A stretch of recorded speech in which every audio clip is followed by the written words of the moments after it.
Hey, what is up guys? Welcome back to the channel and welcome back to EA Sports WRC. Season 2 just finally got unveiled over on their official channel, and in today's video I'm going to discuss everything that is coming up that we've been shown from this trailer. However, first I do want to kind of dive in to some criticisms that I actually had about Season 1 before I actually get into talking about content and all the kind of things you can expect from Season 2.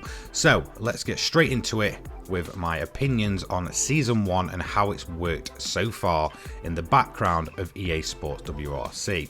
Okay, so the first thing I do want to touch on is that a lot of people, I'll be seeing this comment everywhere, all over Twitter, YouTube and stuff, ever since we kind of got the hint that Season 2 was being revealed today, basically asking, well, where was Season 1? And I think that doesn't necessarily bode well for the game itself, that most people didn't even know it was in a season. Now, there's a couple of reasons for this, I think, but the main one is that it kind of came along with the game when it launched. It was automatically there straight away. The next thing as well, that most people that got their hands on Season 1 would have been people that pre-ordered the game. Now, with the pre-order itself, we got 5 VIP premium passes. Now, I'm assuming the way it works is that this just adds extra content to your pass. Usually, this will cost you around about £5 each season, or your equivalent, which, to be honest, I'm not a fan of. I get this is kind of like the premium upgrade, so I'm assuming if you didn't have the VIP, it will just go and give you some free rewards. But my main criticism of the pass itself actually comes from the fact that the VIP pass isn't actually going to give you everything featured within the pass.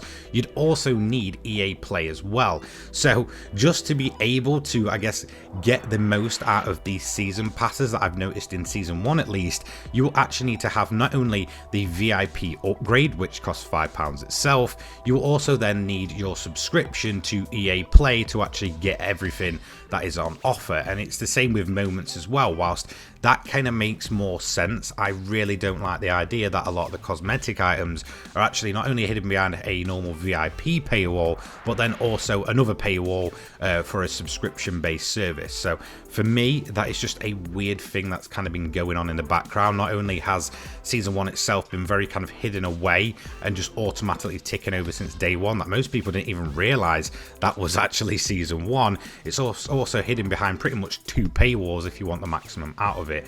That is my honest criticism on the pass itself. I would also say that the further you get into it, whilst it kind of makes sense that it should take a little bit longer to level up, I would say it does get to the point where it is just a complete grind and just not very well optimized for a proper leveling system.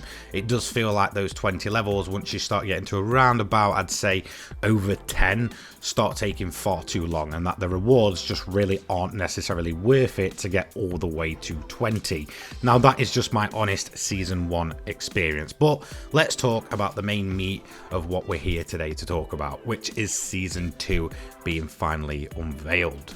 Okay, so the Season 2 launch trailer finally got, I guess, shown off or revealed, whatever you want to call it, over on the EA Sports WRC channel. Now, I do like that they're actually doing this for the game. It does seem like they are making these kind of, I guess, a bigger deal than, I guess, most games would. Most racing games will just kind of pop out a season, especially in terms of like the likes of F1, where it just kind of seems to be sort of shoved to the side and forgotten about and just allowed to carry over each time.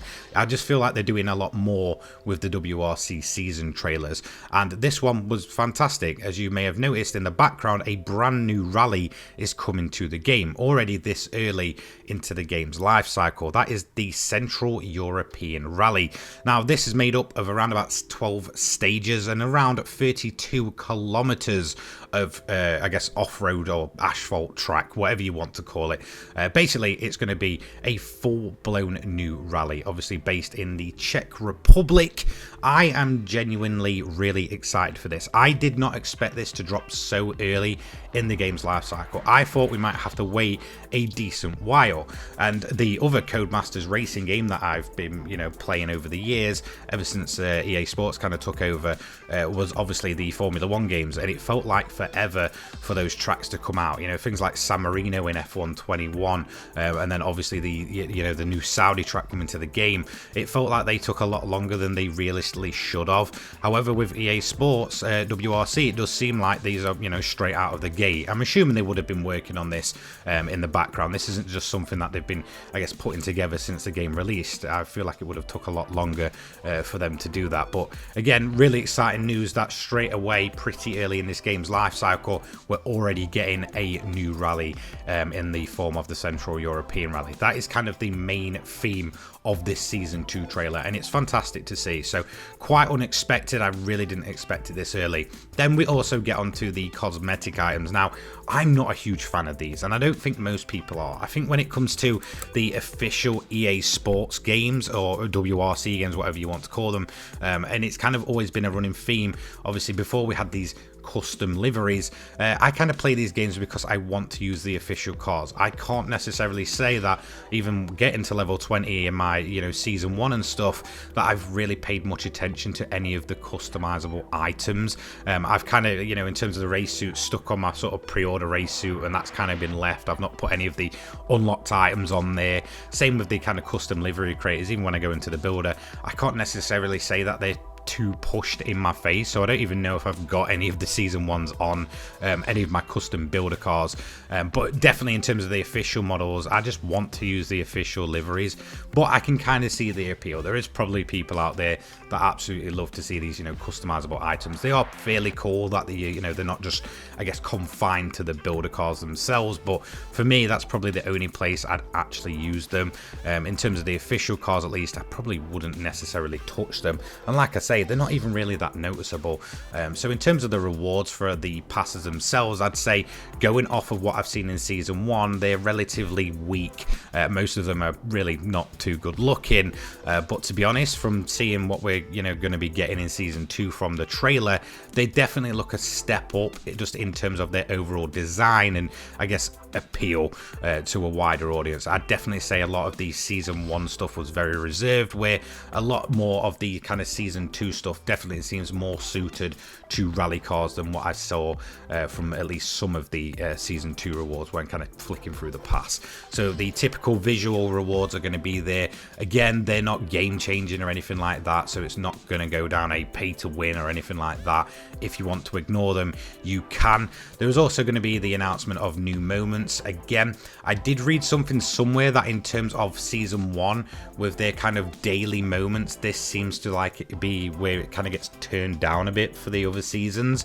Hopefully not. Now, one of the things that does keep me coming to this game each and every day is just checking out what moment we've kind of got for that day. But it does seem like this is going to be something that's going to be slowed down over time. Hopefully not. Like I said, I really do like them. It gives me an excuse to jump on every day, even if it's just for, I don't know, 20, 30 minutes max, and, you know, go ahead and just do a few of the moments, even if I haven't got too much time in that day. So yeah, we are going to be getting more moments, more, I guess, cosmetic items and stuff like that, which, to be honest, don't necessarily appeal to me too much, but do seem like a step up from what we saw in Season 1. And we're also going to be getting the Central European Rally, which I really can't wait for. I'll have full coverage of that on the channel when this season launches on the 14th of December 2023, so just in time for Christmas. Thanks so much for watching. Let me know what you think of Season 2 down below. Did it kind of disappoint you? Did you expect the, you know, Central European Rally to show up this early in the game's life cycle, or are you kind of like me and expected that further down the line? But yeah, let me know your thoughts down below. I'll see you in the next one. Take care, guys. Peace.